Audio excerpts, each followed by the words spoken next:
The first Marquette Law School poll of Wisconsin since June came out this past week and shows us where voters stand on presidential candidates, state politicians, and the issues that matter. It was conducted between October 26th and November 2nd among Wisconsin's registered voters. Here to break down the results of that poll is poll director Charles Franklin. Good to have you with us. Good to be here. So let's start with how Wisconsin voters are feeling about their presidential candidate options as we hit just over a year until that election. So in a hypothetical rematch between frontrunners President Joe Biden and former President Donald Trump, Biden has a 2-point lead, 50% to Trump's 48%. What is it about these candidates that make a rematch between the two still so close at this point? I think it's fundamentally a rerun. We've seen these characters, we've seen this script, we know a lot about both of them, and honestly, not a lot of opinions have been changed in the last 3 years now. And so you have a pretty close match. That 2-point difference between them is well inside the 4.5% margin of error, so it's appropriate to call it a toss-up and maybe leaning just a smidgen to Biden, but that's so small that it could easily change. So in a couple other hypothetical matchups here, Biden faces some challenges with these other potential Republican candidates. So Florida Governor Ron DeSantis is 2 points ahead of him. Then former South Carolina Governor Nikki Haley, this time around 9 points ahead in this hypothetical matchup. So first, this is objectionably a pretty good showing here for Haley. She was a distant third in the June poll among Republican primary choice candidates.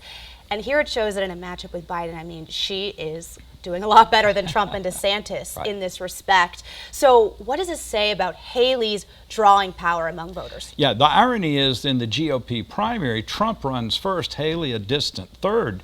But in terms of strength against Joe Biden, it's exactly the opposite. Haley the strongest, Trump the weakest.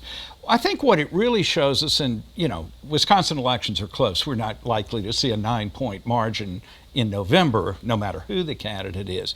But Haley is not that well known. A third of voters said they didn't know enough to have an opinion of her. What that does is it lets their reservations about Biden come out without her having a real strong image, whereas Trump and mostly DeSantis have these strong opinions, both pro and anti. But with Haley, it's easy to think of her as she's not a Trump Republican, and therefore we can, be a little more agreeable to her. And that helps her in this comparison. She draws more Biden voters to her than either Trump or DeSantis does, for example. And when we think about, Haley and Trump, do you think, or I guess let's think of all the Republican candidates, as we're going into the next year, is Haley the only maybe viable comparison, challenger to Trump? Well, that's still not clear, to be honest about it. Haley has been rising in the polls since the summer, while DeSantis has been falling steadily most of the year.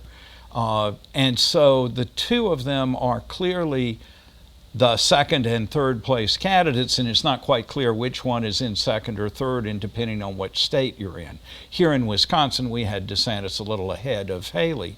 But whether any of them can muster a chance in Iowa or New Hampshire to come in a really strong second, or much more shockingly actually defeat Donald Trump, that really remains to be seen over the next couple of months until January 15th.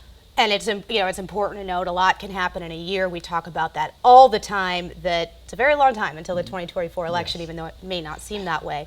I want to turn now to state elected officials. Now, the poll asked voters about favorability of some of these elected officials, and State Assembly Speaker Robin Vos was included in this. Take a look at this. He's at 16% favorable, 36% unfavorable. But what's really interesting about this, 46% of Wisconsin registered voters polled haven't heard enough about him to form an opinion. He's the longest serving speaker in state history. He's the top Republican in the state. How is it possible that voters don't know that much about him to have an opinion? It's really stunning, and we've asked this multiple times over the years, and it's still always that. The first is just a structural thing. Every member of the Assembly, including Speaker Vos, is elected by one district, and we have 99 districts. So he has literally been elected by 1/99th of the state. And that just means he hadn't run as a candidate in the vast majority of places in the state. So that's true. The other is, while those of us that pay such close attention to politics and to the doings at the state capitol, it's fairly easy for folks, certainly outside of the Madison market, to not hear about him as constantly as they do. Finally, the last thing that's structural is Republicans like him quite a bit. There's much more favorable than unfavorable. Democrats overwhelmingly dislike him, but Democrats are much more likely to know him than Republicans are. So there's an irony that the strong leader of the Republican Party in the Assembly is less well known to his base Republican voters than he is to Democratic voters, and the Democrats really dislike him. That's how you get that top line number that he's more unfavorable than favorable. That's driven very heavily by this lopsided Democratic view, and it does miss that Republicans are actually pretty happy with him, though still not aware of him. Very interesting. And so now I want to move on to an issue that is something we have covered a lot on this show. I'm sure people who tune in to us every week have been hearing about it a lot.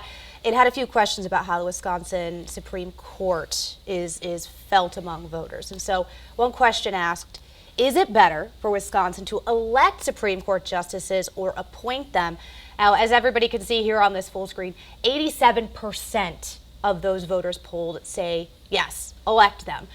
Obviously, as we break it down here, Democrats, Republicans, still a very wide margin say they are in favor of electing. And then this next poll question here too, when it comes to whether voters want judicial candidates to discuss campaign issues before they're elected, voters are in favor of that. Now, that kind of goes back to this talk of Republicans in the legislature calling out Justice Janet Protasewicz for, during the campaign, talking about the issues, namely redistricting. We've heard that a lot, and they say she talked about this, she prejudged it, she shared her views on this. But do you think that these poll results show that the legislature might be out of touch with voter sentiment? I think it's really striking, not only that it's such a high percentage that would like candidates to talk about the issues, but it's very small differences between Democrats and Republicans. It's not like Republicans are really opposed to talking about issues. They're quite in favor.